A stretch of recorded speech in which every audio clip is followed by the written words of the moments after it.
Who are the people the person does not like, and how often does he have to see them? What are the person's least favorite things to do? Another time that we, because it was a group decision, but I was certainly part of it, made a mistake. A fellow had been seeing a psychosex therapist, and over the last few months he had been becoming increasingly agitated by the time he got there. It was like a 40-minute drive across the bridge, and our thought was, well, you know, the long car ride, and he has schizophrenia as well as being developmentally disabled, and the moving stimuli fields, we all thought this was causing him a lot of stress, so that he was wore out by the time he got there. So we said, okay, I think the therapeutic thing to do would be to, you know, pony up the extra money and have the therapist come to his home and do the psychosex therapy there, you know. So we did that. And psychosex therapist comes to the fellow's door, and the guy rings the doorbell. Client opens the door, takes one look at the psychosex therapist, punches 4 holes in the wall. We were wrong. See, it wasn't the car ride that was bothering him. It was the psychosex therapist. And in fact, when we reviewed things, we figured out that although the recommendation had been that he have a male psychosex therapist because he might sexualize the female, he also had a history of being physically abused by his father early on. So what we really needed was a female psychosex therapist who could keep boundaries, and that's what we got. We found somebody, and he did much better. So you know, we make a lot of mistakes as we're with a good heart trying to figure things out, and I'm amazed how I apologize to him for contaminating his safe home environment, which is what we did, and he appreciated that I understood that, and we repaired our relationship. Does the person have a way to let others know what they need and how they feel? You know, we're real good at teaching people to say yes to us, our clients, you know, but we need to work, and I've seen some major good stuff being done in this area, helping people to express what they need and how they feel. That's real important. And usually that's that person who doesn't get hit. That's somebody who has that sort of a relationship where the person feels, I can tell you really what I feel about things, and you're not going to judge me. You're going to be there for me. Is the person in physical or psychological distress? Again, getting back to what Dr. Ryan is, at 75% of the time, there's some physical issues. And of course, there are psychological. There are lots of people with dual diagnosis.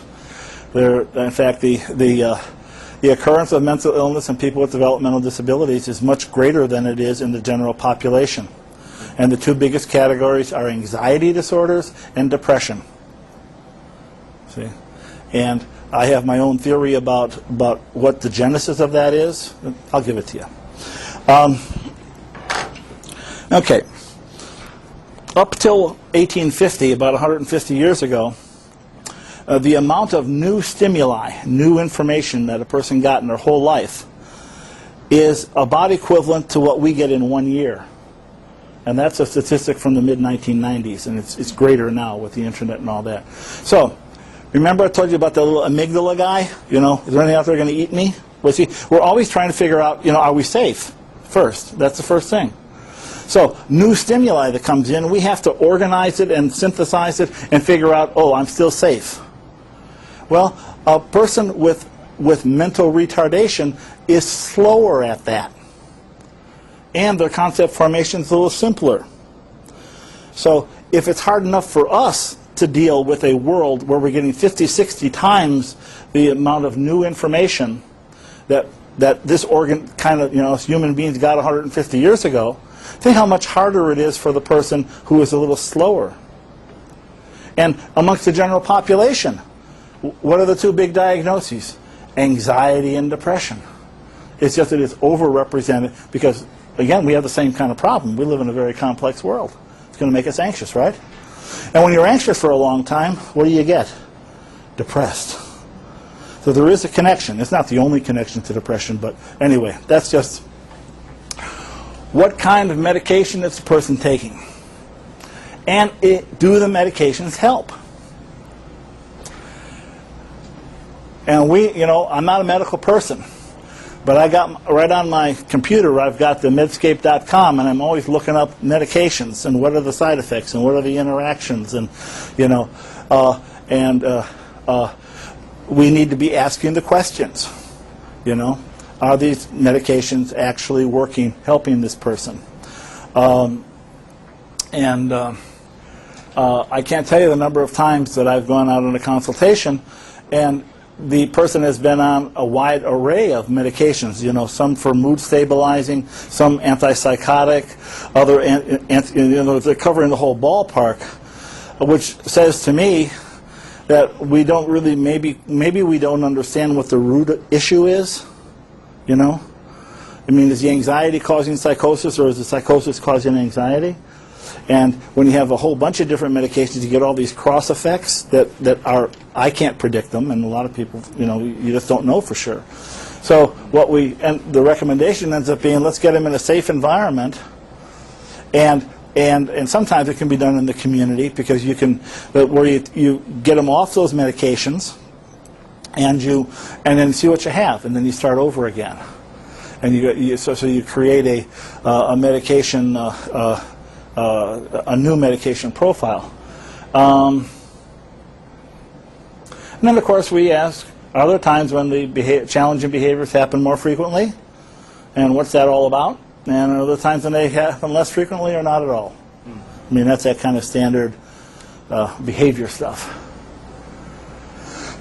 Okay. Number 3. It does go faster after number 3.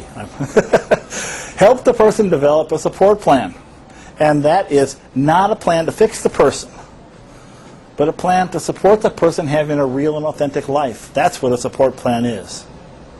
It's not a management plan, it's a support plan. How can we help the person achieve health and well-being? That's number 1. Maslow's hierarchy of needs. You got to get that basic stuff, because then you can begin to talk about relationships. If you're always in pain, you can't worry about relationships. Then, once they're out of pain and they're not so terribly frightened about relationships because they have some, then you look about increasing presence and participation in community life. And that's real hard. What we need to do much more of is go out into the community and do things. Not just go to again, it's the old story. Instead of, you don't take 18 people who are developmentally disabled out to dinner at the buffet. You go with your client to the buffet, and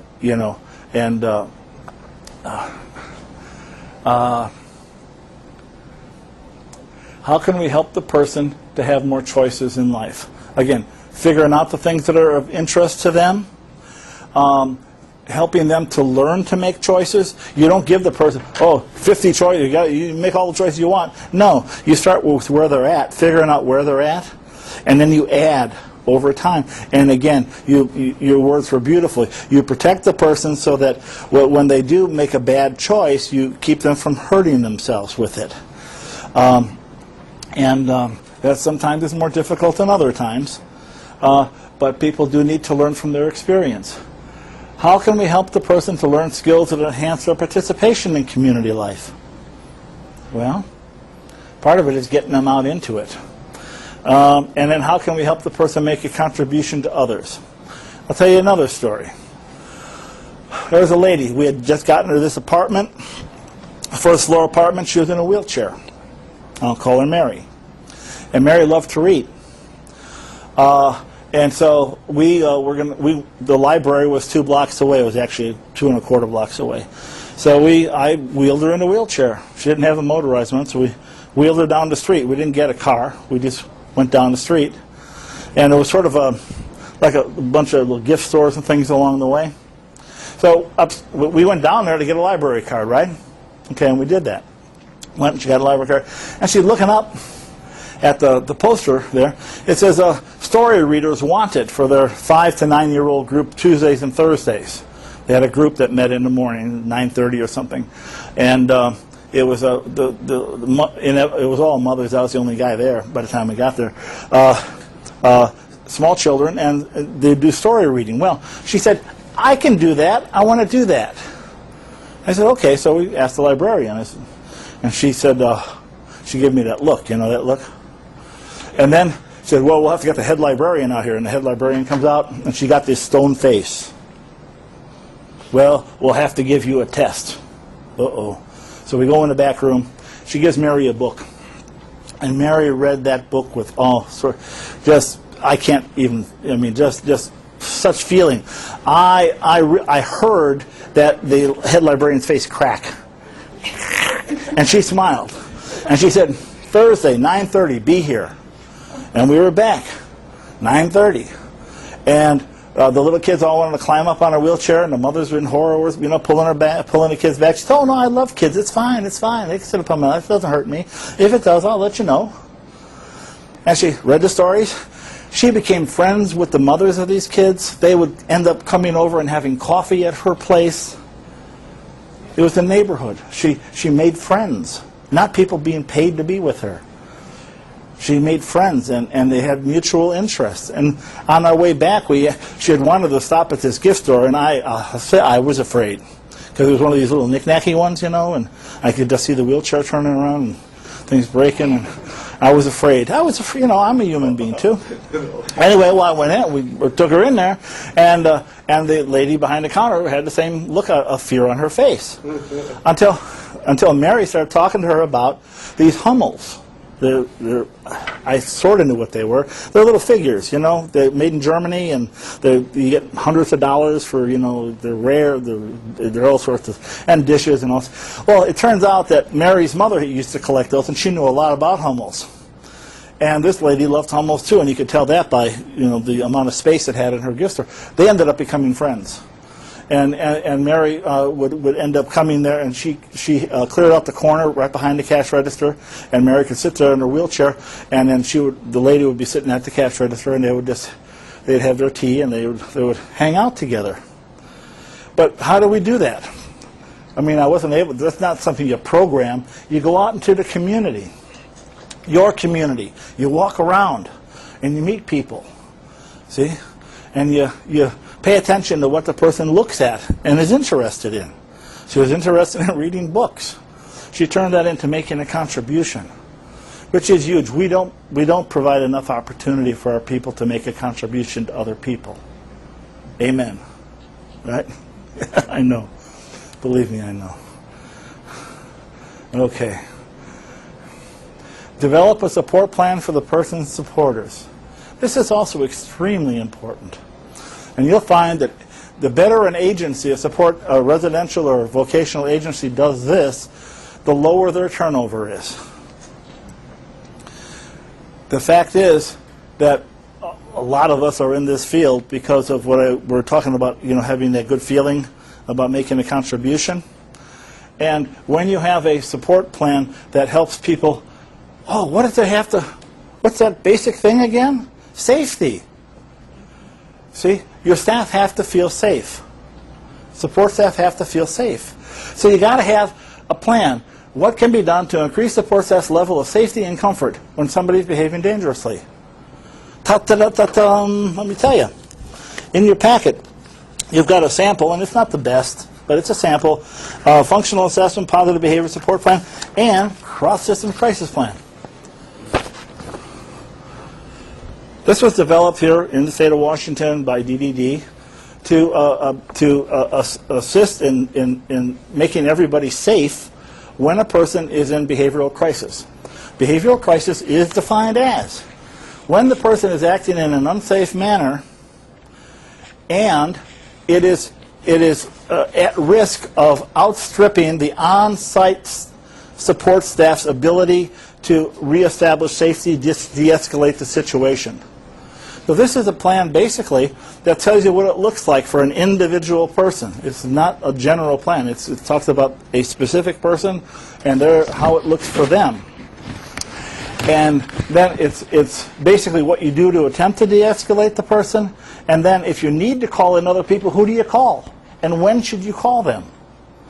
And once the plan is put together, all those people whose phone numbers are on here later on in it, they have copies of this too. So when you call them, oh yeah, that's right, I'm on that plan, and they'll know what you were doing ahead of time. So it allows you to rapidly bring resources in a coordinated way to reestablish safety. We've been doing this for 6-7 years, developing this, and I'm not going to go through the details of it, but it's in the packet. The way I used to do it, when I'd go out and say, well, you need a positive behavior support plan, I said, well, you must start with a functional assessment. Let us sit down, and I'll talk with the staff, and I'll observe, make observations, I'll look at records, all this kind of thing, figure out the setting events, right, and precipitants, and the consequences or outcomes of the behavior. What I've learned to do over time was go in and sit down first with the staff, and sometimes the client, it depends on the situation, and do a cross-systems crisis plan. Because once the staff say, oh wow, now we've got a plan to be safe, their anxiety goes down. Then they can start thinking about being supportive. Because when I get in there, they're all upset. I'm there because this guy's been hitting people and it hurts somebody. Wow, okay, now we got a plan that we think will work. Wow, I feel safer. And when I feel safer, then I can begin to be supportive. I can't be supportive unless I feel safe. And that's what the focus of this is. Anyway, just a point.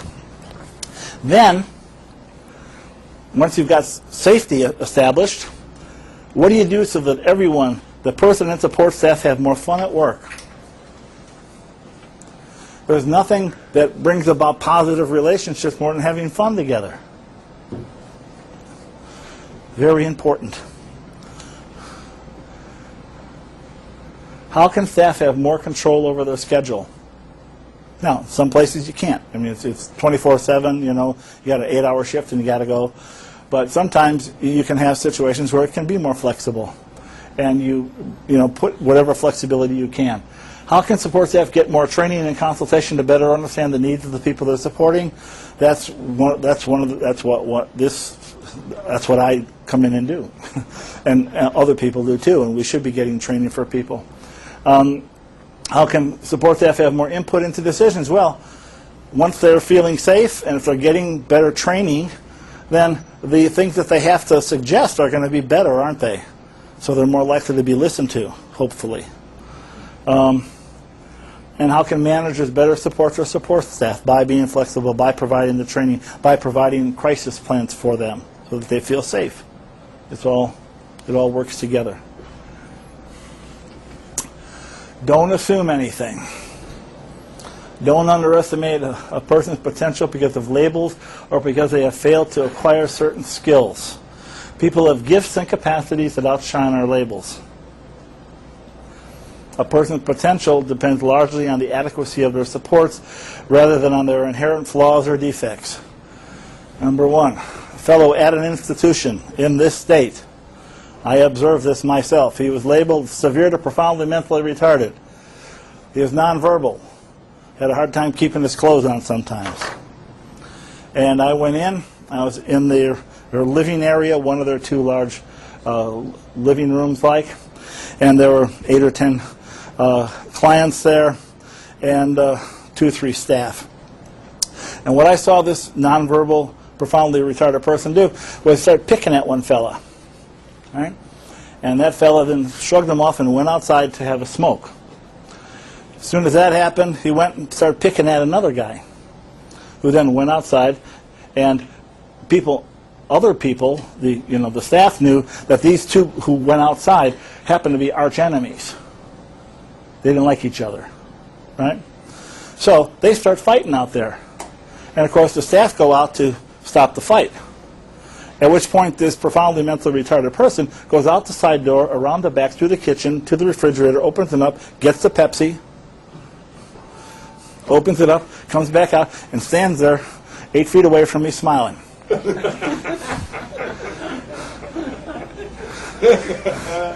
He's profoundly mentally retarded. He had 11-step diversionary tactic. He's nonverbal, but he is not profoundly mentally retarded. I mean, in terms of ability to problem solve. I want that Pepsi. He wanted that Pepsi, and he figured out how to get it.